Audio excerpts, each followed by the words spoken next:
Hi, Tremors fans. This is Alec Gillis, co-creator of the graboid effects for Tremors 1, 2, and 3. And I'm coming to you from Los Angeles, California. I wish I was with you, but sadly, I have to work. Happily, I get to pay my bills. You know how that is. I wanted to show you a little bit, but not too much, of my new studio. This is not where we created the original effects for Tremors, but this is the place we're working at now. We have a movie out right now called Smile 2. If you get a chance to see that film, I think you'll enjoy it. It's a little, it's insane. It's absolutely insane. But we'll see if in, 25, 30 years, if anybody is having smile conventions. I hope they will. But I wanted to show you this original poster from the movie Tremors from 1990. And it has a very special significance to us, the series of films. And that is because when Tom Woodruff and I left Stan Winston Studios in 1988, I think it was, 87, 88, we formed a company called Amalgamated Dynamics Incorporated. And that company, our first job, our first feature film was Tremors. And it's when we started our lifelong relationship with Steve Wilson, Brent Maddock, and Ron Underwood. And of course, Nancy Roberts, who produced the film as well. So I wanted to give you a little bit of a look around my studio. I'm just going to give you a pan here of the display room. You know, we're known for a lot of different things. Like back in the day, we did the Point Break.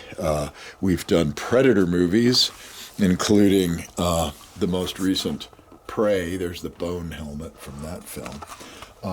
And lots of other things. This big kid right here is from I'm a Virgo. That was a very different kind of puppet, full-scale rod puppet. They did some digital face replacement, but it was for practical in-camera shots, which is of course what we love. That's our world. But you can see we've done a lot of the Alien movies, including Alien Romulus, and AVP, Alien 3, Alien Resurrection. Look at this Queen Alien from AVP. And then, of course, the Pred Alien from AVPR. There's Pumpkinhead. Yeah, do you guys know Pumpkinhead? Is there a crossover in the Pumpkinhead Tremors world? Did that one when we were working for Stan Winston. But here's a few other effects pieces that we have on the wall. And we're known for doing very lifelike human replicas. And this is almost alive. It could almost convince you that it is a human being. Hey, gang. Oh, shoot, that's Peter. I'm sorry. That's one of our artists, Peter Murphy. Very talented fellow. And I was just pulling his leg a little bit there because that's what we do here. What we do is that I abuse everyone while they try to work. Here's a graboid. This is out of the molds of the quarter scale graboid we created for the tabletop miniatures. Of course, the tabletop miniatures were photographed by the Skotak brothers, who were the miniature effects geniuses from my Roger Corman days, and they also they did the work on Aliens, the Miniature Queen, and all that fabulous miniature stuff, the APC, all that. So when Gail Ann Hurd came to us with this script, even before we had it, we said, hey, can we bid this with the understanding that our full scales will be very hand operated. We won't be building complicated hydraulics because we don't want to take that stuff out into the desert. But what we'd like to do is have a miniature component, just like in Aliens. And she got that concept very quickly because she was there for Aliens. She produced Aliens. And she also produced Tremors, which is a wonderful thing. So I'm going to try to just grab this off the wall while I hold on to this video camera. This is going to be really interesting. We'll see if it falls on my head. Nope, look at me. Wow, still got it. Here we go. Coming around, And I'm just going to put the camera down. This is super clunky because it's kind of late in the day, and I don't have a lot of assistance. So I'm just going to sit here and talk to you with my worm. This is sort of like a weird ventriloquist act, isn't it? Let's see if I can do it without talking. Tell me, Graboid, when did you first meet Alec Gillis? First meet him? Heck, he created me.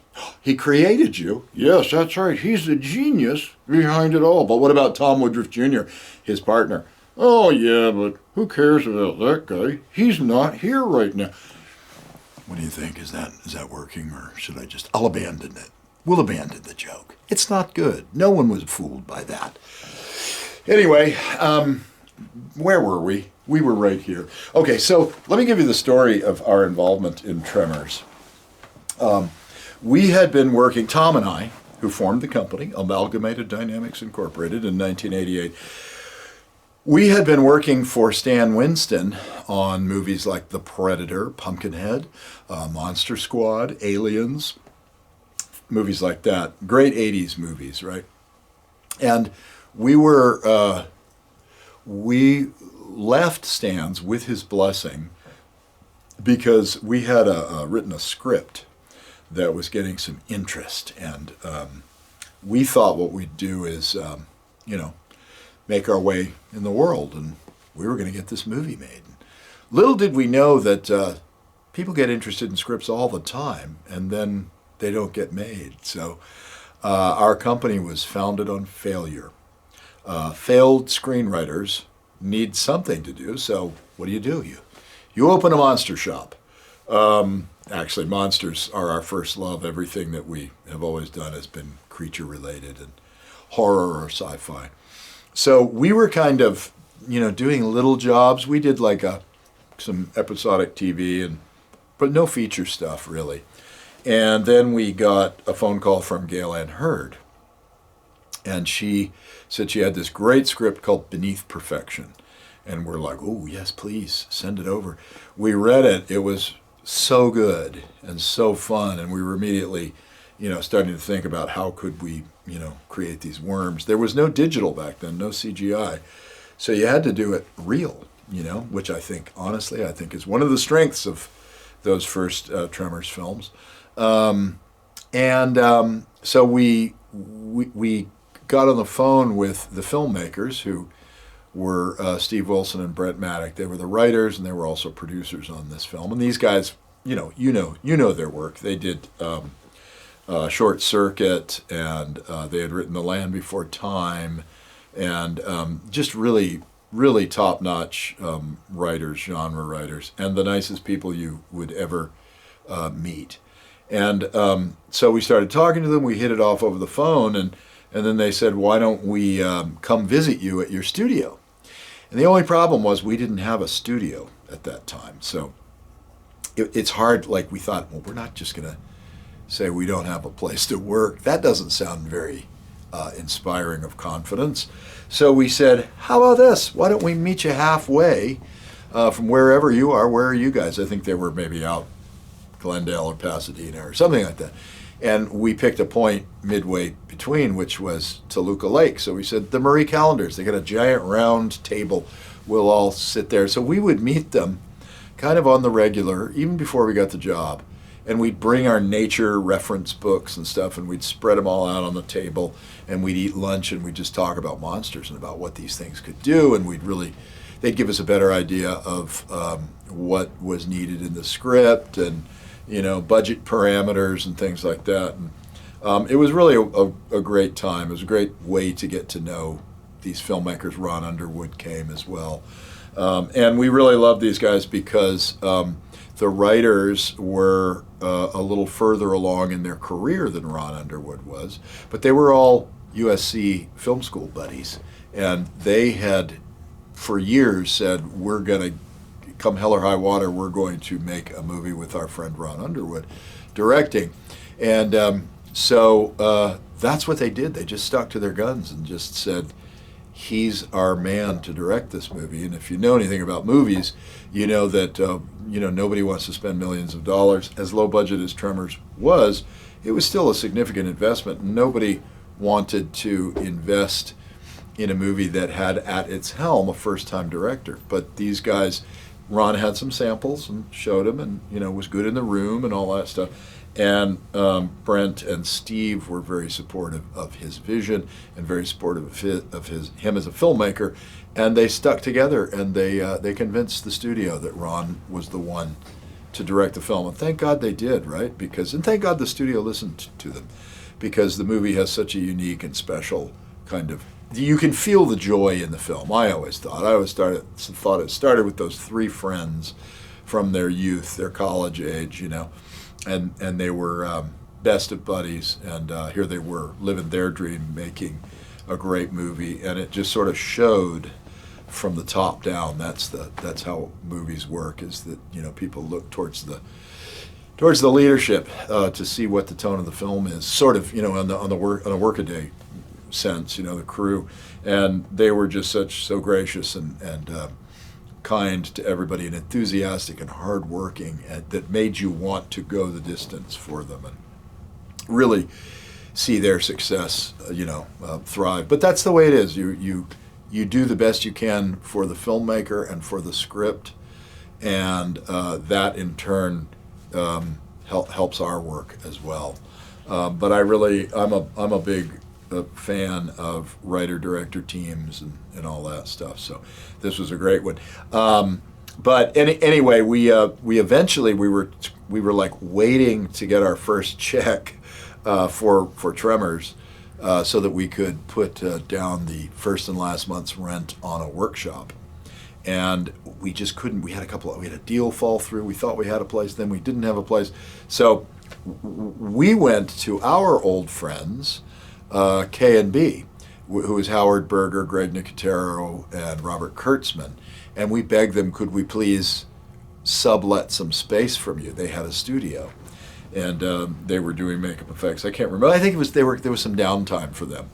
So they graciously said yes, and so there we were working with our buddies from years gone by on this show, created by buddies from years gone by.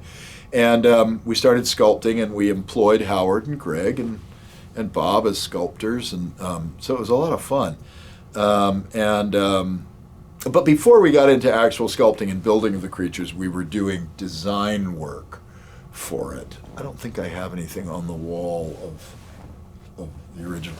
We were doing sketches, lots of sketches, just pencil sketches, showing them to the guys, and they'd give feedback. And there was one drawing that I did that it wasn't a super fancy drawing, but it had a spirit to it.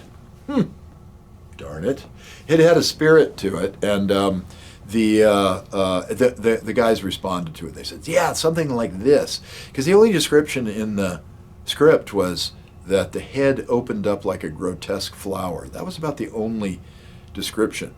And what we were trying to do was stay away from the other sandworm that had come out some years before, which was David Lynch's Dune. And we were trying to keep ours unique and make a different statement, because we just didn't want the comparison happening.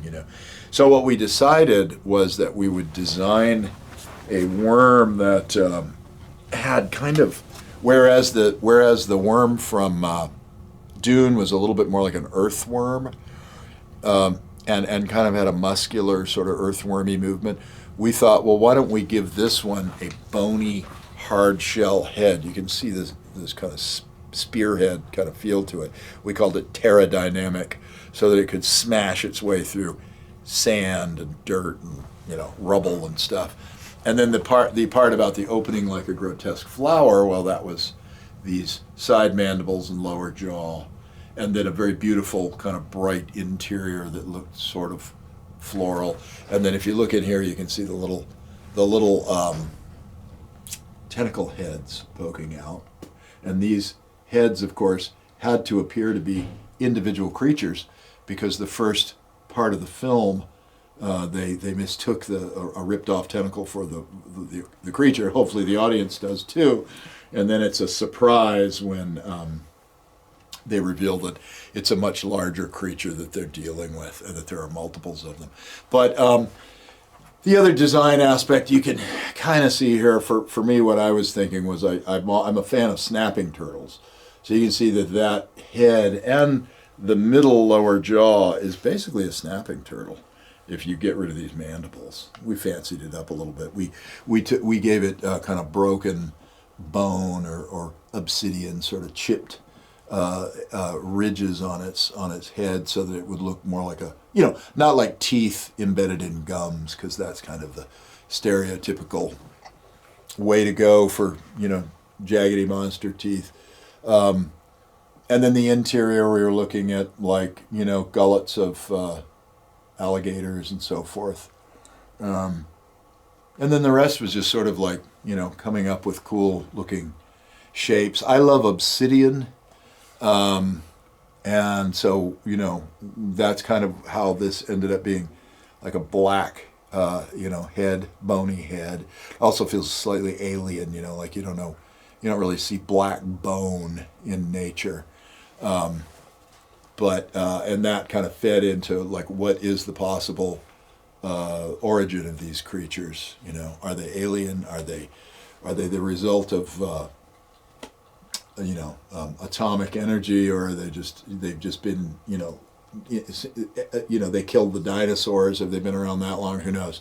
Speaking of dinosaurs, we thought maybe a rough, scaly kind of reptilian texture would be good to kind of make this a believable desert animal also.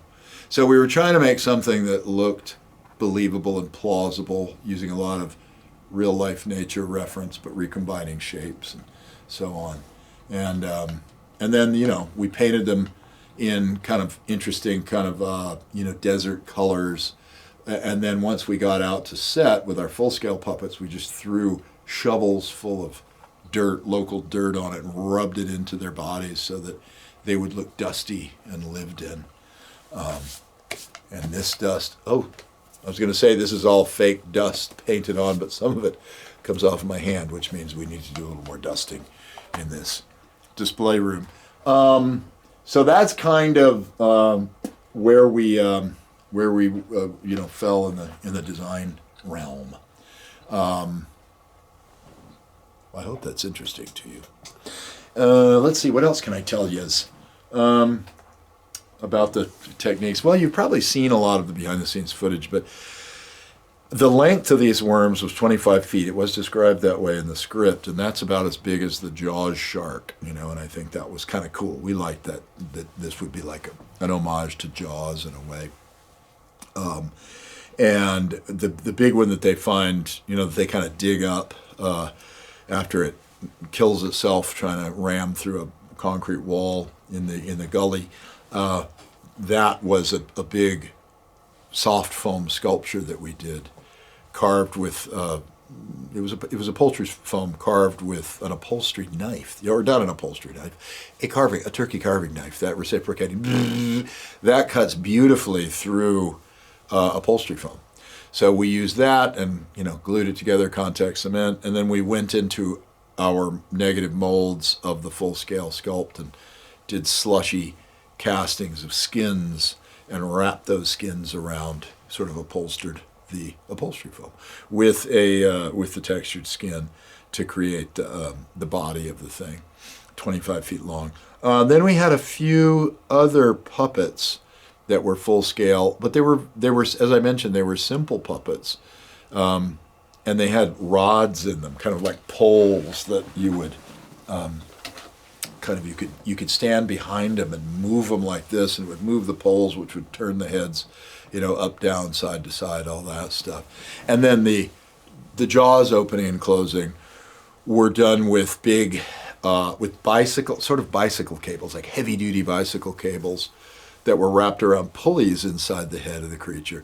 And as you would pull back this lever arm, that would pull the cables, and that's how we would get them to open and close. So we had, we could have had 1, 2, 3, 4. We could have had like 5 people in there, either down in a hole or up above using these cable puppets. Very simple, very reliable, but heavy and a lot of effort. It was a very physical job, running around in the desert from setup to setup, and sometimes, we had people who would dig the holes for us, and somebody would come out with a backhoe, and the day before or 2 days before, we'd spot the hole with the director, and then dig it, and then they'd reinforce it from the inside, and we'd hop down in there and make the character move for certain shots. But then there was always, as mentioned, that healthy number of effect shots of tabletop creatures that bursting up and thrashing around and doing all the more athletic stuff is how we accomplished that. And then of course the subsequent films had two-legged creatures, flying creatures, that sort of thing, and those were approached a little bit differently. But there was always a worm somewhere to be found in the film, because you want to keep those touchstones of what made the first film great. So let's see, I want to make this informative. I'm not just here to chew up time. I actually want to, it was going to be a Q&A, and that would have been a lot of fun, but because I can't get there because of my aforementioned job that I'm doing, I thought I would do this, and hopefully it's interesting enough that you feel like I'm there with you. So let me put on my peepers right now, and I'm going to read some questions that Glenn Maddock sent me, and we will answer some of those questions as if it's a Q&A. Shall I do it like it's a Q&A, just to make it feel a little more? How about this? How about you in the back? Oh, good question. That was Adrian Meza from El Paso, Texas, asking the question, what's the difference designing practical effects for daylight stories like Tremors versus dark and shadowy films like The Aliens? That's a very good question. Thank you, Adrian. Well, you have to kind of put a different emphasis on sculpture, in a way, and design. Because it was in the broad daylight, because there's a natural environment, we felt that the worms had to feel like they were of that environment. So that's why, as I mentioned, we really based it on real textures of creatures and naturalistic. Because if you remember, there was the moment where they're all guessing at what the origin of the worms is, and any one of them are plausible, and any one of them could be the reason. These are the reasons they put in movies for the origin of a character. So we felt that they had to be plausible, and therefore textures and so on had to be. And then of course they are in broad daylight, and you have to make sure that everything, the textures are right, the way it moves is right. It's less forgiving, and also like the Alien is partly, it's spookier, right? It's these aren't necessarily spooky or creepy like that, but they have to be very convincing. Whereas the Alien can be kind of psychologically creepier and disturbing and so forth, And the Alien is defined by its specular highlights as the way light falls on the slimy surface and has those kicks of light on it. And it's a very different lighting circumstance. But we did think, well, this is a dry creature, so we're going to approach it like a dry creature. And we looked at like inside of parrots' mouths, very dry, leathery. Even like if you look at an alligator or crocodile that opens its mouth, it might be a little glossy, but it's not super wet and shiny and so on. So we started out doing that. We're not going to put slime on it. Slime was for Aliens, not for and the studio sent back a note. We were in Lone Pine, and the studio sent back a note and said, what's wrong with the inside of the mouth? It doesn't look real. Their note was, it looks like it's painted with nail polish. And I think, in retrospect, that was them kind of trying to put in words like, why isn't it slimy? And so we were like, oh, okay, let's take that note, and we're gonna do slime. So we used our tried and true Ultra Slime, which is literally a product made by the Ultra Slime company, And we really slathered it on. And the first, big use of it for us on the film was when they bust open the drainage ditch wall, and the head of the graboid falls out cracked up, and then it's like a big wad of slime falls out. That was us showing the studio that we took the note. And also at the premiere, it just got a huge thunderous applause when everybody saw that blood and slime pouring out of the mouth. People absolutely loved it, and that's when I learned the lesson: never underestimate the power of slime. So that's a long-winded answer. I'll try to be a little quicker than the next one. Also, Adrian Meza from El Paso says, describe the difference between visual effects and special effects. Well, special effects used to be the term for all of it, because it was like, unusual stuff. Or there was special effects and visual effects, right? So special effects would be the physical stuff. It would be considered wind, rain, explosions, and then visual effects would be optical effects, which now are not really done anymore. It's digital effects or CGI, computer-generated imagery. That is the domain of visual effects. But somewhere in between there are miniatures, like miniature spaceships or miniature buildings that explode or miniature ships on water. That kind of falls because it falls in between a visual effect and a special effect, which is why I am pushing just for the term practical effects as a subdivision of visual effects. They really are not separate. Practical effects are something that have been around since the inception of movies, since George Méliès's time, in 1902 or whatever. And so we've been doing that for 120 years or more, and it's all an outgrowth out of stagecraft and so on. So that's kind of the differences there. Any funny stories on set while in costume? Well, I never wore a worm outfit. I mean, we could jam a person into the worm, and when I say person, I mean Tom Woodruff Jr. So he was the co-designer of this stuff, and he was an excellent suit performer. He had played Pumpkinhead, and he was yet to play Alien 3. Oh, the Gillman and Monster Squad. So he was really an excellent suit performer and just loved climbing into rubber monsters. So we did put him into the Tremors worm for the scene where the worm bursts up when they go, uh-oh, and the worm bursts up amidst them all, and they're all leaping backwards onto things, and the worm falls and opens up, and all of its tentacles come out. For that initial burst through, our special effects guy, Art Brewer, built a kind of a missile silo with a platform in it that would raise up and down. So we mounted the worm puppet on that, and Tom Woodruff stood on it so that he could give it performance as it broke through. And there was a layer of some kind of styrofoam type material with a bunch of vermiculite over the top of it. But we put Tom in it, went down, and it took about an hour to get everything ready to go, to get the dressing done, and to get the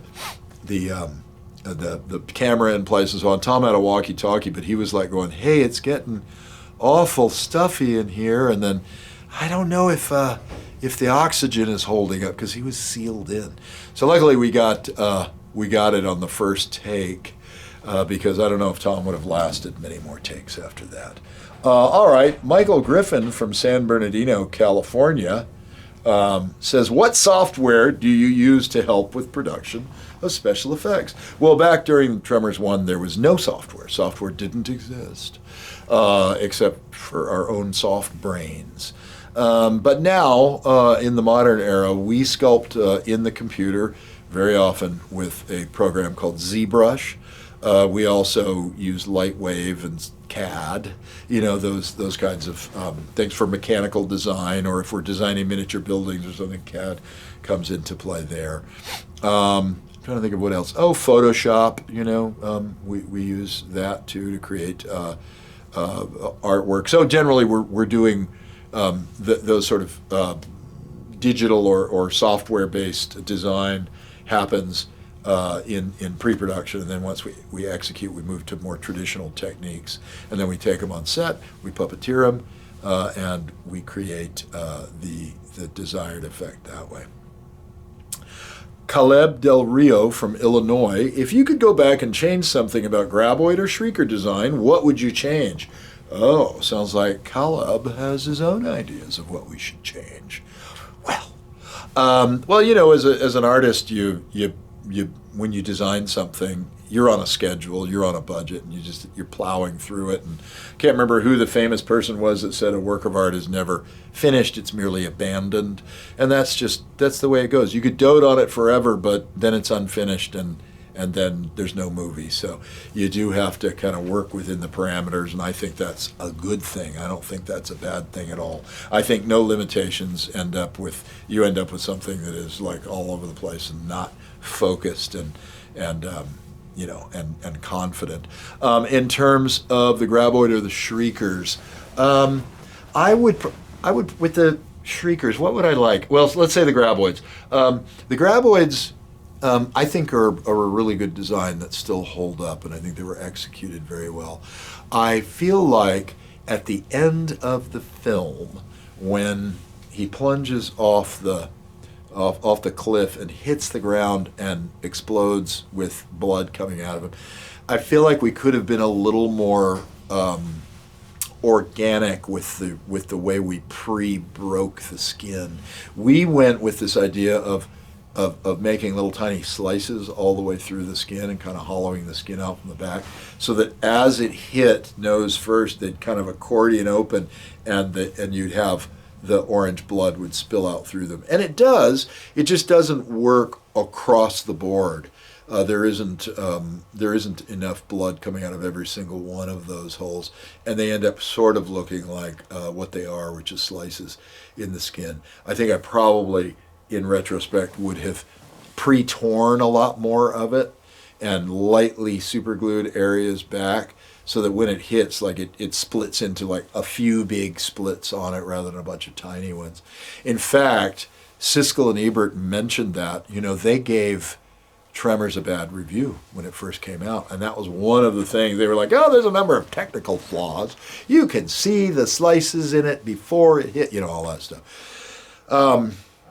And then later, at the end of the year, they did this thing where they retracted bad reviews if they'd changed their mind. And Tremors was one of them. They went back and it sat with them for a while, and they were like, this is a great movie, which isn't really so awesome for the filmmakers or for us, because when you want the movie to be a big success, you want to connect with a big audience so that you can go right in and do a sequel and explore it more. That's why we do this stuff, so that it pleases the fans. And look, you guys are all together in a room all these years later, which shows that Siskel and Ebert were wrong, weren't they? Now, an opinion's not wrong. They can have whatever opinion they want.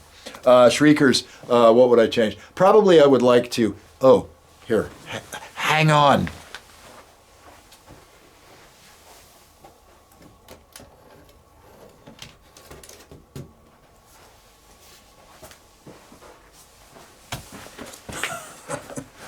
Here is my sketch, my original sketch of the Shrieker design.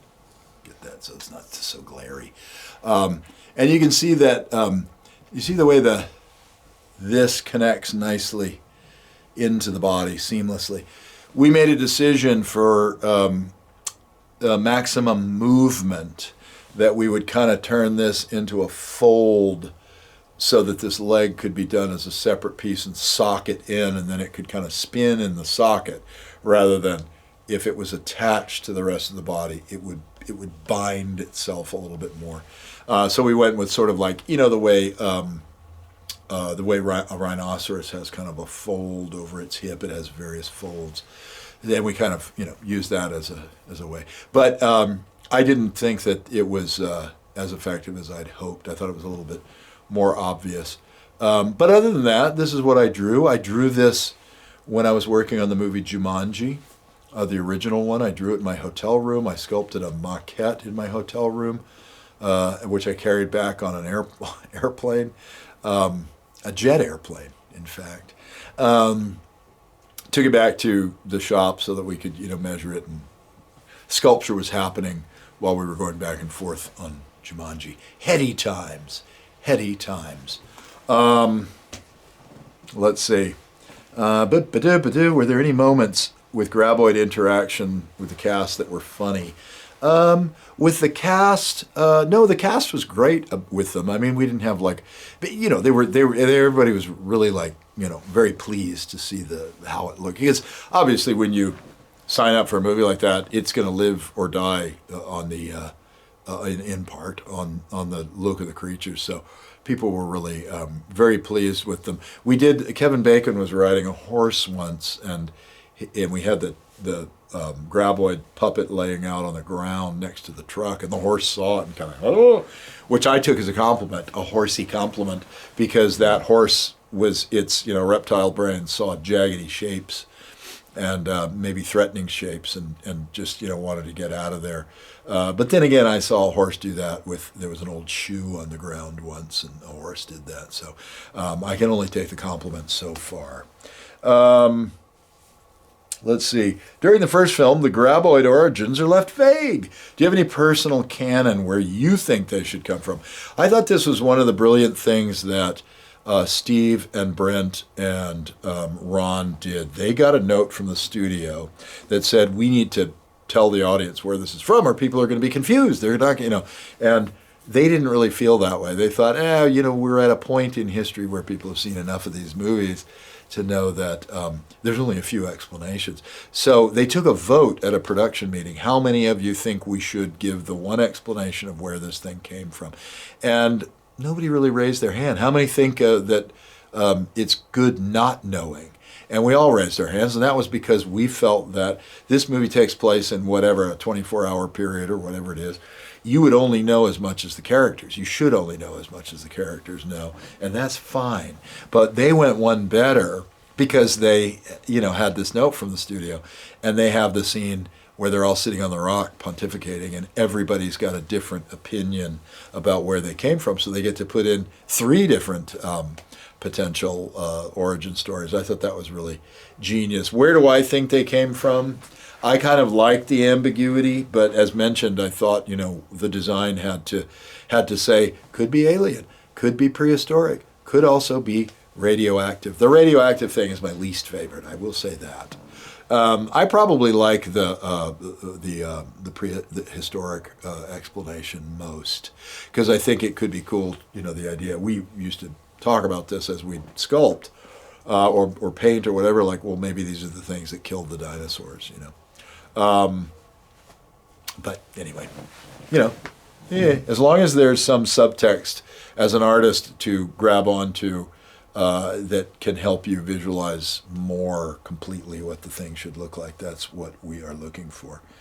Now, Hunter Lurvey from Arizona says, what was the most fun you had working on the creatures in Tremors? Oh, it's always a blast, when you have a bunch of people who have like we work for months before we take things on set. And by the time we go to set, we've been pulling long hours, and we're all kind of loopy. Like the rest of the crew is like ready to start work, and we're already like halfway, insane from doing it. So packing it all up in a giant rental truck, driving it out there, in a kind of a caravan with our personal vehicles, driving it up to Lone Pine. Maybe it was 2.5, 3 hours from LA, staying in little funky motels. I love little funky motels, little desert town. It's just, I really like that. And just, you're a bunch of creature kids out there having fun. So the thing that I'm probably most ashamed of there is that we worked at an old railroad station that was the last stop at before Manzanar. So people were taken on trains. Japanese Americans were taken on trains, and they stopped there at this place and carved their names into the posts and stuff like that. So it was a historic building, and but we didn't know that. We just thought it was an old building. It looked cool, but we didn't think much about it. Nobody said, hey, you're working in a historical monument. And so, you're in the middle of the desert. yeah, you shoot a BB gun now and then, you know? And yeah, there's a lot of light bulbs around, so maybe you shoot out a light bulb here and there. Get across at lunch and you aim and see, have target practice. You see who's the best shot. Turns out those light bulbs were antiques and they were worth like $20 a piece.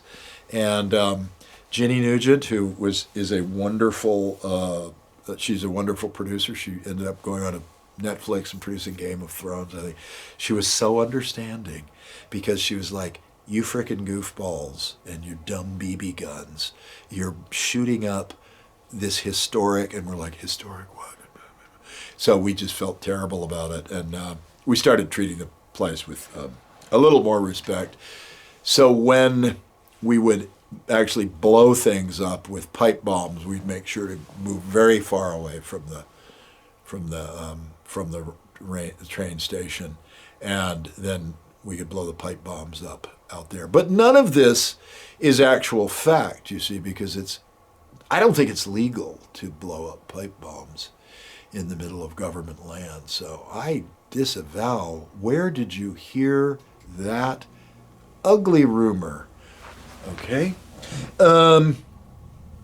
Let's see. William Cody, USAF, Omaha, Nebraska. Good name, Wild Bill. What did it feel like being in the graboid and operating it? Well, I mean, the most that I was in the graboid was being in a hole doing this, making the head move and stuff. Usually I was up, directing the puppeteering of it while the director was shooting it and so on. So, but I was down in there because, you want to have that experience. And there's a lot of like air cannons going off with explosive, dust everywhere, and it gets in your eyes and all that kind of stuff. So it was great. It was great, and it was sweaty and all that stuff. Were you ever stuck in it? No one ever got stuck in it. What inspired the Shrieker design? Well, the Shrieker design was based on a Butterball turkey. Seriously, we based it on the Butterball turkey because we thought it's got to look like a baby, right? Like a terrifying baby. So it's a Butterball turkey with a graboid head on it. Do I still have any of the original designs? I do. I have a bunch of drawings. I've posted them, in fact.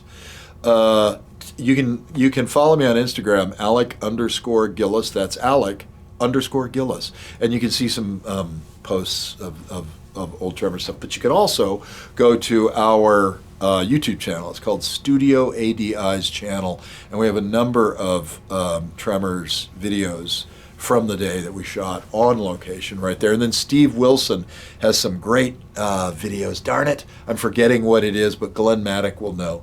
Ask Glenn Maddock what Steve Wilson's YouTube channel is, because he's got like super documentation of stuff on that.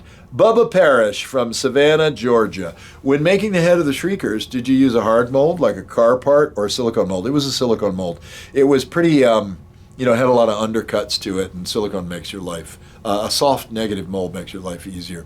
So we made a multi-part fiberglass jacket, poured the silicone around it, and then we were able to lay. It was very important that we get translucence out of and lightweight. So we laid fiberglass into it. So the molds had to split apart very easily so that we could peel them off without damaging the casting. We made those out of something called a surfboard resin, which is a polyester resin, but it's nice and translucent, and it's very thin and lightweight. Amy Sawyer from Colorado asks, when you compare the technology available to you today to create effects, how have things changed for the better? We probably use less of the direct, lever control now. We will in lower budget situations, we will. But we probably use more motors now, and electric motors have gotten a lot stronger and a lot more reliable. Plus, we have motion control technology, so we can pre-animate, pre-record a performance if we need to. And then we have silicones that give you a more kind of blubbery feeling to the. But honestly, there was nothing wrong with the construction techniques from those films that we did. Those are the questions. So I wonder how long I've been talking. Will it tell me? I should have looked. Peter, did you look by chance? No. It seems like forever for Peter because he's trying to work right there, and I'm just gabbing. Let's see. What else can I tell you that would be of interest to you? Peter, what did I leave out? Is there anything you would like to know about? We'll ask Peter what his questions are. Yeah. Did you get to spend a lot of time with Kevin Bacon? Did I spend a lot of time with Kevin Bacon? Well, shooting we did. We spent a lot of time with Kevin. He's a great guy. Big supporter of the work here. But one of the charming things was, at the time, my wife was pregnant with our first child, and Kira Sedgwick was pregnant with their first, or maybe their second, I can't remember, one of their kids. So Jenny Nugent, who I mentioned, who was very kind to us and didn't get us thrown in jail for defacing a national monument, and my wife had a baby shower that the crew came to for them. And that was very sweet. It was kind of like being neighbors in Perfection, you know. We didn't stay in the town of Perfection, but we did hang out in Lone Pine, which is a really nice place. If you get a chance to go to Lone Pine, you can see the museum. The Lone Pine Museum has a bunch of Tremors props and stuff like that, and and then you can go through the town and see how charming it is. And I just really enjoyed it quite a bit. The shoot there, it was a very physical job. But you're out in the sun, you know. You come home with dust all over you, and Kevin Bacon had a funny thing because we were all like, "Geez, the dust would get in your nose, and your nose would get clogged." And he would say, "Lone Pine, small town, big boogers," and that was pretty cool about Kevin Bacon. And then we worked with him a few other times after that on Hollow Man and couple of other things. Murder in the First, I think, was another thing we worked with him on. But he's a big, he's a big film aficionado, and he's super respectful of all the effects and all the craftspeople at all levels of the film. So maybe I'll wrap it up just by saying thank you guys and thank J.R.R. Martin for, when you see him, thank him for me. And thank him for being such a fan of the film, the films, and for having the. I really want to come. I wanted to meet him, I just think it's really terrific the way this film has impacted people. The films have impacted people, and Michael Gross has been a great person to work with over the years, and he's so enthusiastic. But it's touched all of us who worked on it, as well as touching you folks. And I hope we keep it going for another bunch of years. And I hope that young filmmakers look at it as a template for what you can do with the ensemble, a great cast, great writing. And I don't know. I have very warm, fuzzy feelings. I did a little research today because there's something that has been on my mind. I'm a big fan of J.R.R. Martin and his writing, and he's a brilliant guy. And my daughter is a writer, and one of my daughters is a writer, and she met him and said he was super gracious. So I hope to meet him someday. But I wanted to point something out. There's another fan. I'm a fan. Sorry, there's another guy in the movie business, entertainment, that I'm a fan of, and that's Guillermo del Toro. And I just wanted to show you something. Okay, there's our host, J.R.R., and he's a Burl Ives kind of looking guy. He looks like a sweetheart to me. And there's Guillermo del Toro. And I'm just wondering if they ever appear in the same room together. But isn't that interesting? I just find that very fascinating. Two geniuses. Anyway, I get told that I used to get told that I look like Mel Gibson, and now I get told that I look like his mugshot. So, anyway, I'm going to wrap it up. And once again, thank you all for your support, and I hope to see you out at the next Tremors Con, because it's a very special thing for me, and it always will be. All right. Thanks, everybody. Bye.